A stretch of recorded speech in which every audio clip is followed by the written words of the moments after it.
안녕하세요. 오늘의 사연입니다. 구독과 좋아요 한 번씩 부탁드릴게요. 바로 사연 시작하겠습니다. 춘천에 사는 황도영이고 남편과 유치원생 딸 소망이와 그리고 시어머니와 살고 있어요. 시어머니와 동거하기 전에는 아파트에서 가족 3명이 살고 있었는데 작년에 시아버지가 갑자기 돌아가셔서 시어머니를 혼자 두지 않기 위해 시댁으로 이사를 오게 되었어요. 하지만 원래 살던 아파트는 시댁에서 차로 15분 정도 떨어진 곳이었어요. 남편과 제 출퇴근에 문제가 생길 정도는 아니었기에 특별히 불편함을 느끼지 못했어요. 다만 근래 시어머니의 태도에 조금 당황스러웠어요. 동거를 시작하기 전에 시어머니는 아주 친절하고 온화한 이미지였어요. 시댁에 놀러 가도 제게 시키는 것 없이 편하게 있게 해주셨고 맛있는 요리들도 직접 해주셔서 사이가 아주 좋았었어요. 그런데 요즘은 청소나 정리정돈이나 요리까지 모든 걸 간섭하시고 제가 마음에 들지 않는지 기분 상하는 말들을 많이 하세요. 왜 이런 상황이 돼버린 건지. 그저 괴로운 날들이 계속되고 있었어요. 시어머니와 사이가 나빠지고 있는데도 남편은 전혀 무관심했고요. 시어머니의 폭언으로 보이는 말을 바로 앞에서 들었으면서도 시어머니에게 말 한마디 하지 않고 TV나 폰을 보면서 나몰라라 하는 태도를 보였어요. 남편에게 직접 물어본 적도 있어요. 동거하기 전까지는 잔소리 한 번 들은 적이 없는데 이제는 매일매일 잔소리를 하니 왜 그러시는지 물어봐 달라고 남편에게 말했어요. 그런데 남편은 어머님이 변한 게 아니라 제가 집안일을 제대로 하지 않는 게 문제 아니냐며 오히려 저보고 괜히 탓하는 거 아니냐고 말했어요. 아마도 남편은 모든 걸 제 탓으로 치부하고 싶었나 봐요. 그래도 몇 번이나 남편에게 말했는데 그때마다 제가 더 나쁘다느니 엄마한테 패 끼치지 말라는 말을 하더라고요. 끝내는 본인도 일하느라 피곤하니 일일이 그런 거 따지지 말라고까지 말했어요. 더 이상은 남편에게 의지하는 게 의미가 없다는 게 느껴졌어요. 이 집에서 제 편은 유치원생인 딸뿐인데 아직 어리지만 눈치 빠른 딸을 보면 제 딸이면서도 무섭다는 생각이 들 정도예요. 딸이 대단한 건 시어머니 앞에서는 귀여운 손녀 노릇을 하다가도 엄마인 제 곁으로 돌아오면 할머니 상대하기 귀찮다고 말하는 거예요.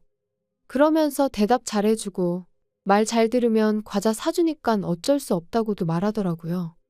이게 유치원생 아이가 할 수 있는 말일까요? IQ가 엄청 높을 것 같다는 생각도 들어요. 그래도 간절히 원하는 게 과자라는 걸 보면 아직 애는 애구나 하는 생각이 들었어요.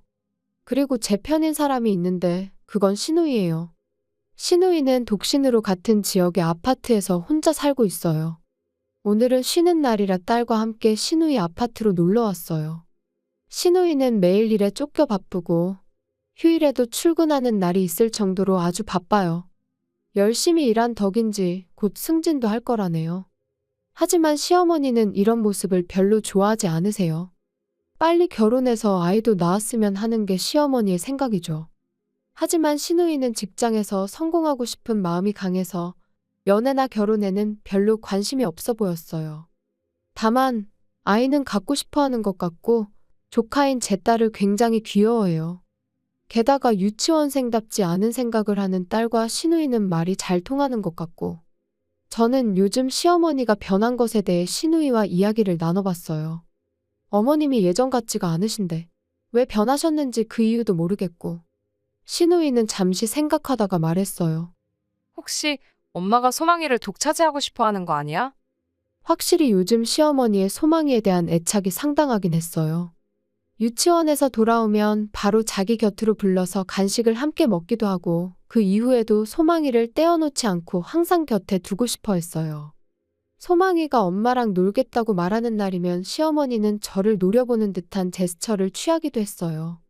엄마한테는 유일한 손녀가 소망이니까. 그래서 독차지하고 싶은 마음도 있겠지. 이유는 알겠는데 개선책이 있을까요? 둘이서 고민을 해봤어요. 그러던 차에 소망이가 등장해 지금 사는 시댁보다 전에 살던 아파트로 돌아가고 싶다는 거예요. 즉, 시어머니와의 동거를 그만하고 싶어 하는 거죠. 우선은 남편과 상의해 보기로 했어요.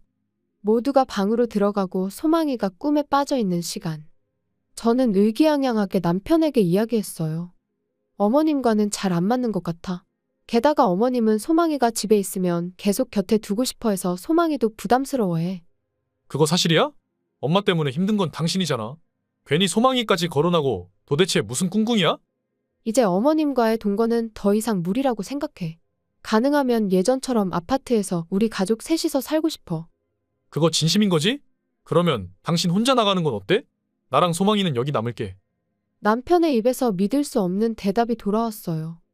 저 혼자 집에서 나가라는 건 이혼하자는 뜻이냐고 물어봤는데 남편은 망설이지 않고 이혼도 할 수 있다고 했어요. 남편의 의지는 확고해 보였어요. 이제 남편과는 대화가 통하지 않는구나. 저는 이 이야기는 이제 끝났다고 생각하고 침대로 가서 이불을 뒤집어 쓰고 잠을 자려고 누웠네요. 그로부터 한 달이 지났는데 시어머니의 행동은 여전했어요.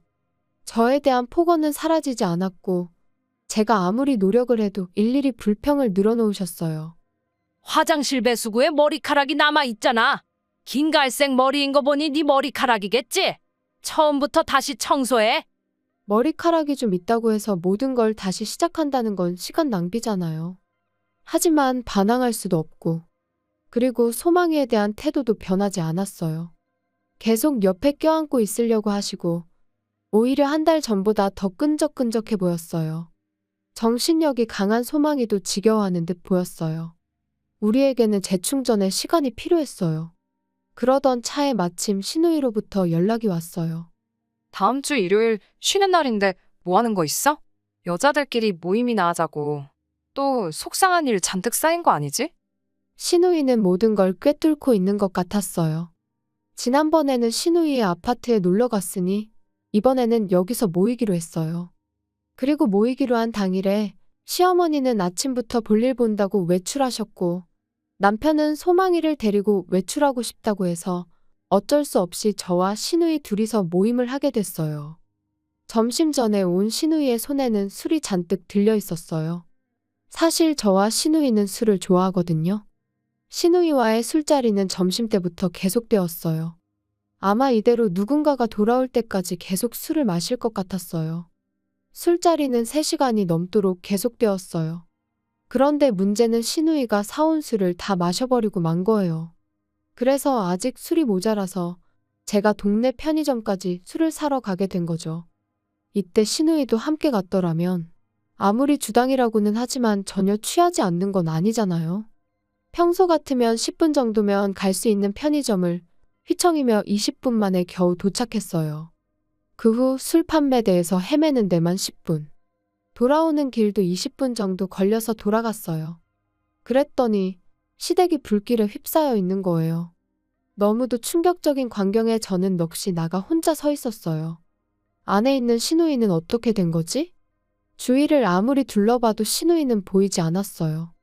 그리고 얼마 후 불길 속에서 소방관 한 명이 나왔는데 품에는 신우이로 보이는 사람을 안고 있었어요. 그 모습이 너무 끔찍해서 참아볼 수 없었어요. 저는 신우이가 실린 구급차를 타고 함께 병원으로 향하게 되었어요. 병원에 도착하자마자 바로 치료가 시작되었어요.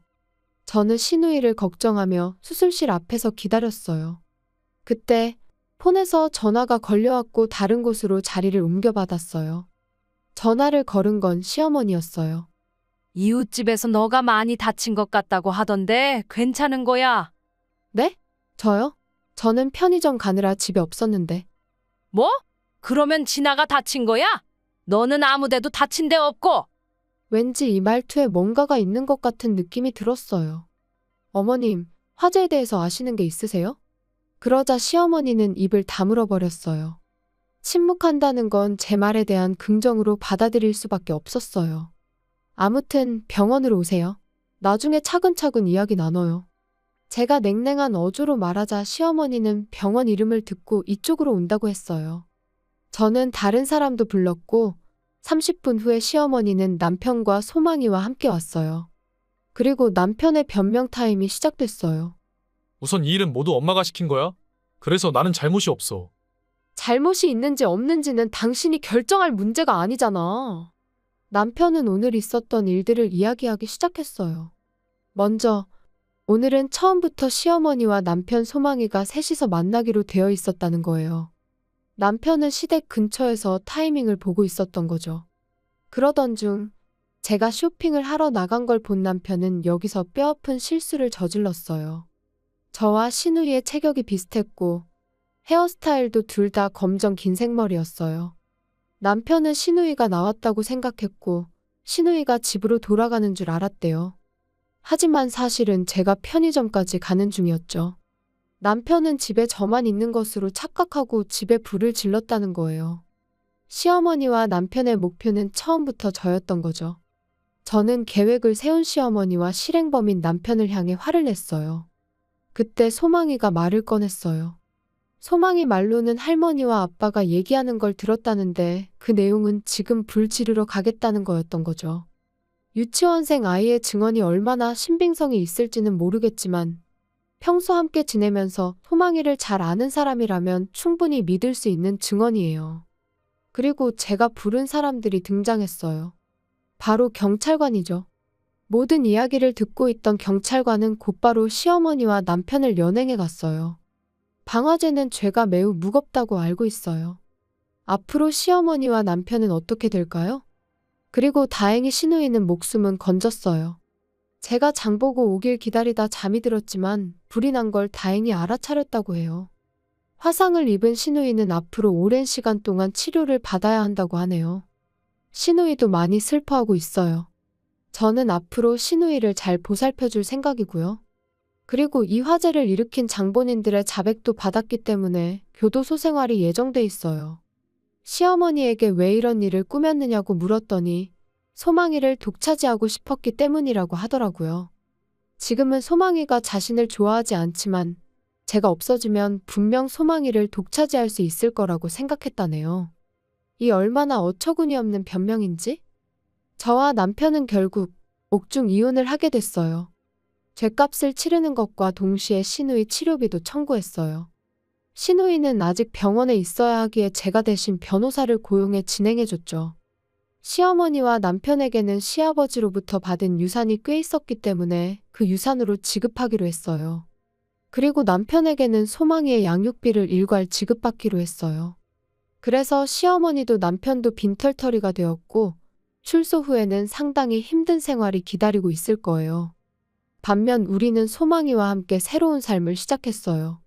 수년간의 공백이 있었지만 일하는 즐거움을 다시금 깨달았어요. 아직 익숙하지 않은 부분이 많지만 일을 잘 익혀서 일과 육아를 잘 병행할 생각이에요. 그리고 신우이와는 꽤 자주 만나고 있는데 처음에는 울기만 하는 날이 계속됐지만 소망이의 위로와 격려로 조금씩 긍정적으로 변해가는 것 같아요. 앞으로 큰일 없이 무난하게 살아가고 싶네요. 시청해주셔서 감사합니다. 그럼 다음 영상에서 다시 뵙겠습니다.